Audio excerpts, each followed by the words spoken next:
First of all, as we read Genesis chapter 4, verse 3 to 5, this talks about worship. So the first thing I want to tell you today is God will claim who worship him. So both Cain and Abel claim to be worshiping God with their sacrifices. Abel's was accepted because he brought exactly what God asked. Cain's was not accepted because he worshiped in his own way.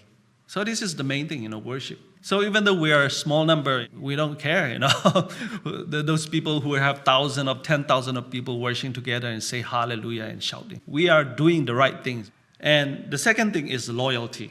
We can see in Exodus 31:13. The act of keeping the 7-day Sabbath is our sign of loyalty to God. Nowadays, people declare the day of worship is not important. They want to make it beautiful, by their own, like Cain, right? The way we worship should be lively, and people should not be boring, this kind of things, right? People are trying to make many young people, they want to capture and come to the church, and, they want to make life and very interesting worship. The most important thing is to be loyal to our God. God declares it is important forever to be loyal to his word and his days and his Sabbath. As God accepted Abel's offering of obedience through faith in the Lamb to come, so today we accept our offering of obedience through faith in the Creator of the fourth commandments. We have faith, we have love. This morning we discussed a lot about love and fear, and we have faith because we believe that God created the heaven and the earth, and he's the creator, and so he designated the fourth commandment as his people to worship on the 7th day. So the third thing is the authority of God. In the whole chapter of Daniel chapter 3, this is also very, very significant things to understand.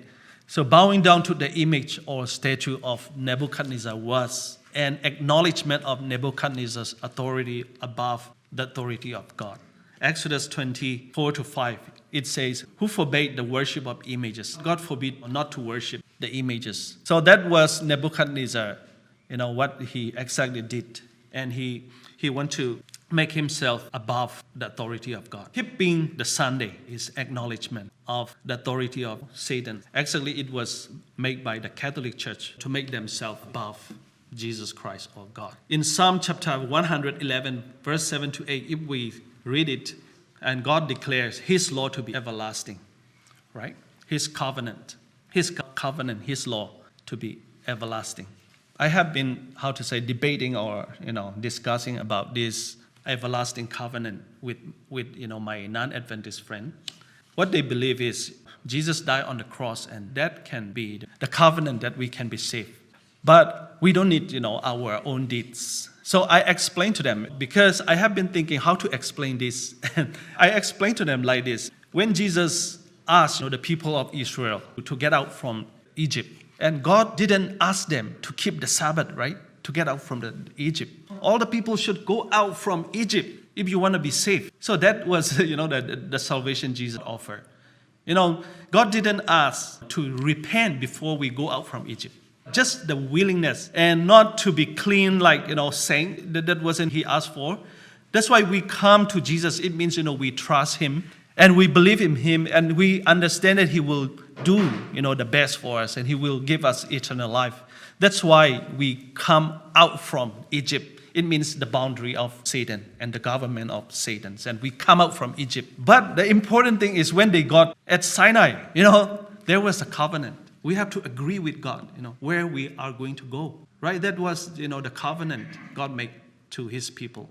Everyone, that's why the Bible says in John 3:16, whoever believe, we can come. But when we come to his throne and we have to make the covenant, that's when Jesus offered, 10 commandments. This is the way going to the land of Canaan. So many people are halfway, They just go out from Egypt, but they didn't have the covenant, That's the problem in the world. That's why many churches in denominations, they just go around, they never reach to the covenant. That's where God gave them the 10 commandments. So it means the 10 commandments God gave them. It means, it is the direction going to the land of Canaan. Keeping Sunday is acknowledgement of the authority of Satan. So it started from the Catholic Church. In Revelation chapter 14, verse 9 to 11, So it required sanctity. So it says the beast is the power that claims to have changed the holiness of the 7-day Sabbath to the first day, Sunday. So the sanctity, God said the Sabbath was holy. He sanctified the Sabbath day. But people say, on Sunday you can come and worship. It is the same blessing you will going to get. People just shift God's idea and God's blessing to be moved to the Sunday worship. That's very, very dangerous to do this. And Sunday sanctity is actually the image to the beast. That's what we understand. Or the knowledge of the beast's authority over the authority of God. So in Revelation 13, verse 15 to 17 says, just as worshiping Nebuchadnezzar's image was an acknowledgement of the king's authority over the authority of God. So it's very clear. So we cannot change the holy day to other days. That's what other people are doing today. So the mark of the beast is received by those who keep the counterfeit Sabbath, right? This is very clear. So people are just talking about, this is very clear in the Bible, if you change the law. So the mark of the beast is received by those who keep the counterfeit Sabbath. If your faith turn to Sunday and if you say, this is holy day as Sabbath day, then you receive the mark of the beast. In response to legislations introduced to force the observance of Sunday sacredness, right? Rome chapter 6, verse 16, we can read it. So it may not be a literal mark. So many people are saying mark of the beast is like, literal. Like, they will put something in your right hands or, in your foreheads. People will say 666. This is not literal, but rather an attitude of rebelling, right? What is your attitude today? People are just simply rebelling God because it's like Cain's worship, Cain's sacrifices. They make it Sunday holy and they come to church and, they were like happy, singing and they were like, the Holy Spirit come to them and they speak other tongues and say a lot of good words and praising, nice song, right? But rather attitude of rebelling. So that demonstrates itself by the day chosen to worship. But we have to remember that since National Sunday legislation has yet occurred and receiving the mark of the beast is still in the future. Right? That's what we accept recently. So the mark of the beast, so I will continue. Exodus chapter 20, verse 8 to 11, it talks about official seal. So seal is very important for, people who live in the last day. So we understood slavery, right? Many years ago, when they bought a slave and they have to seal, right? I have only seen in the movies, right? They seal it, like it cannot be disappear, The 4th commandments are found all the elements of an official seal. So the title is God, and the area of jurisdiction is heaven and earth. And who is the right to rule? The Creator. So it's very clear.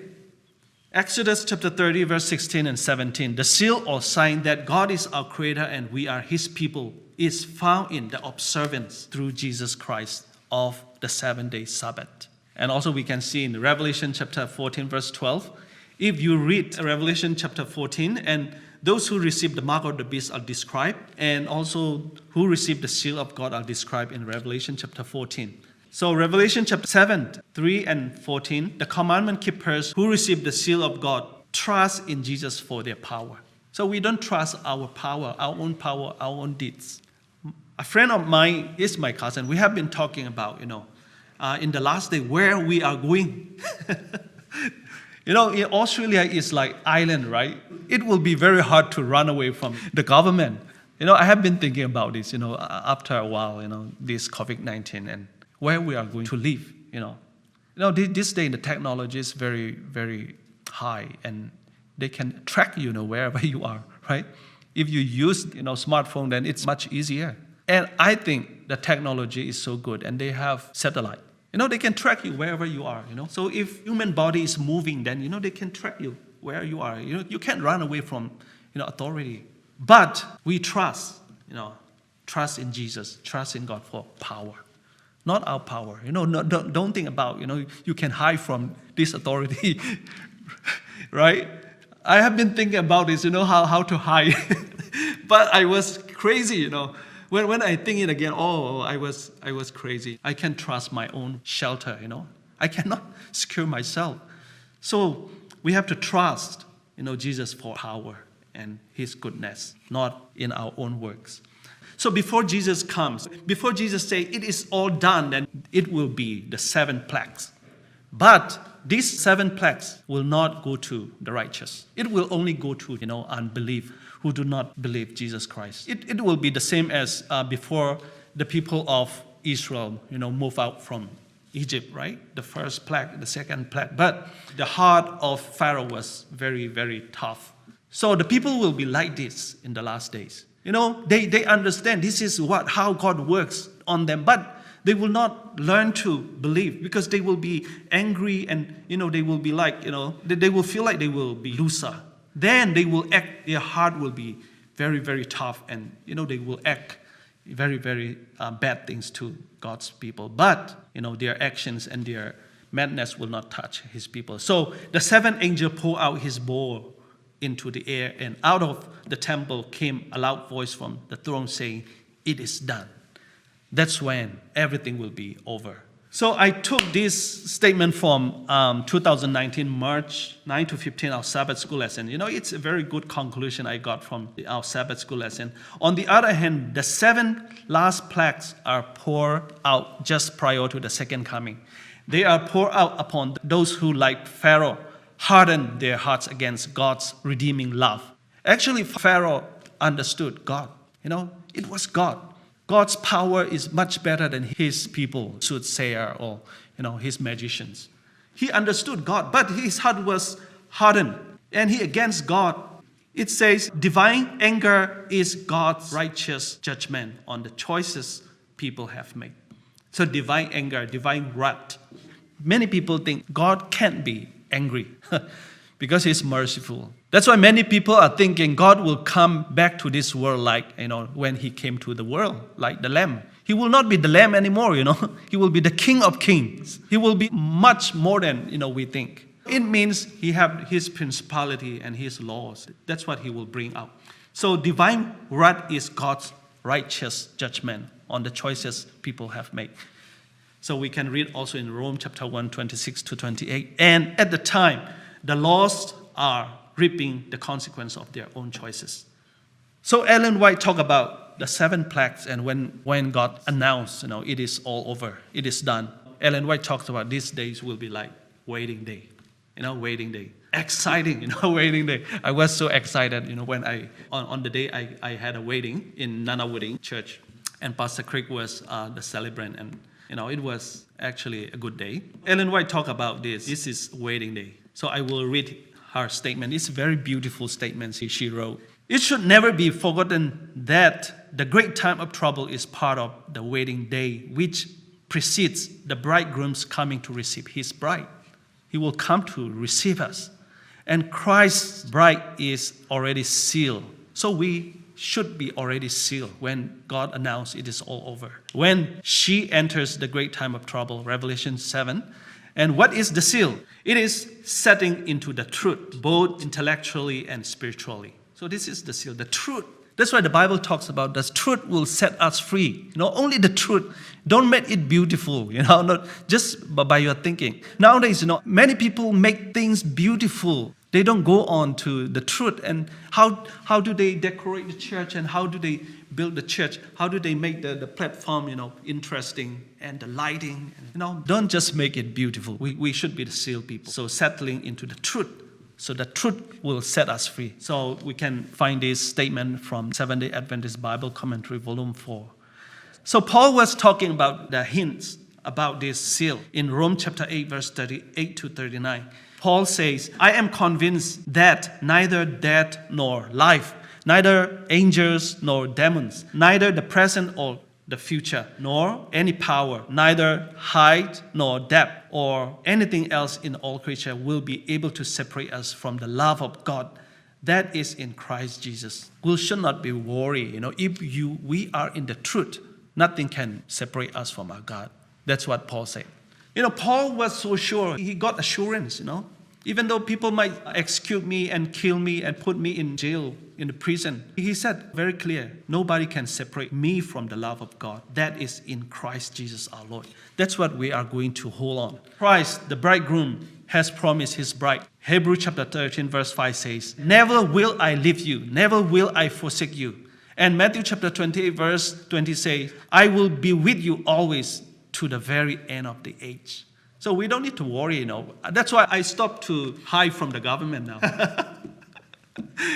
So before I was thinking, how to hide from the government, authority, but it's okay, even though I live in the city, it's okay. Like Paul, the prison and the sword can never separate me from the love of God. That's what I have to say in the morning, with prayer and the word of God. That's what we have to be strong, not to worry, where to run and where to hide, right? Because God is our shield, right? That's what we learn in the Bible. A very close relationship between Christ and his bride will exist during the great time of trouble. So the relationship is important. So that's what we always talk about. We are not religious. Religion is part of our life, but relationship with God is much important. So many people are doing religion things, religious, but it's much better to have a close relationship with Christ in a great time of trouble. Yes, they may be in prison. Ellen White say in the Last Day Event, page 266. Ellen White talks about this. Yes, they may be in prison, but angels will come to them in lonely cells, bringing light and peace from heaven. And the prison will be as a palace, I just imagine Daniel was cast in the lion den. He was sleeping very well. He thought it was like a good bed, right? God can turn, water to wine, the worst to the best. It means God can do miracles. So the prison will be as a palace for the rich in faith dwell there. And the gloomy walls will be lighted up with heavenly light, as when Paul and Silas prayed and sang praises at midnight in the Philippian dungeon. Paul and Silas was singing praises, his name. That's when God worked the miracles. It can make people repent. So when we read that, there will be no mediator in heaven. Some people might think when they face many troubles and this kind of hardship, many people may think if God's presence is still there. That is right, but it's not mean that Christ's bride will have to live alone without him. God's presence will be there and Christ's presence will be there. For he will be with his bride through the Holy Spirit. We will be like fear, probably because we still have the flesh, right? It's not divine flesh. Will not be changed yet because the Son of God won't appear yet. So we will be fear, but think of this because the Holy Spirit will be with us. And during the time of trouble, the time of Jacob's trouble, God's people can only cling to Christ, just as Jacob did. So Jacob was with the presence of God, the presence of Christ. So Christ will announce help is coming. Christ, the almighty victor, holds out his weary soldiers a crown of immortal glory. So help is coming. And his voice comes from the gates ajar. Lo, I am with you. Be not afraid. So this statement is taken from the Great Controversy, page 632 to 633. Lo, I am with you. Be not afraid. I am acquainted with all your sorrows. God understands our sorrows, our cry. He will never leave us. I have borne your griefs. You are not warring against untried enemies. I have fought the battle in your behalf. And in my name, you are more than conquerors. So we are more than conquerors. Nothing to be feared. Because God will be always with us. That's what he promised. That's why before he left his disciple, I will send the Holy Spirit until the end. Not until today, right? Until the end. That's what the promise. So we have to believe, and the Holy Spirit will always with us. The Holy Spirit will present, in every situation we are facing, so that we will be faithful and will be strong. And because we understand the truth, because the truth set us free, and we will be more than conquerors. May God bless you all as we are walking to not a very beautiful road, but as we understand the truth, God have already given us the right direction in our church. That's what we have to focus on, not to focus on what is happening around, and just focus on what Ellen White talk about and the Bible talk about. Every day we have to concentrate and take the advantage from the truth so that it will be strengthened our journey in the last day. May God bless you all. Thank you so much.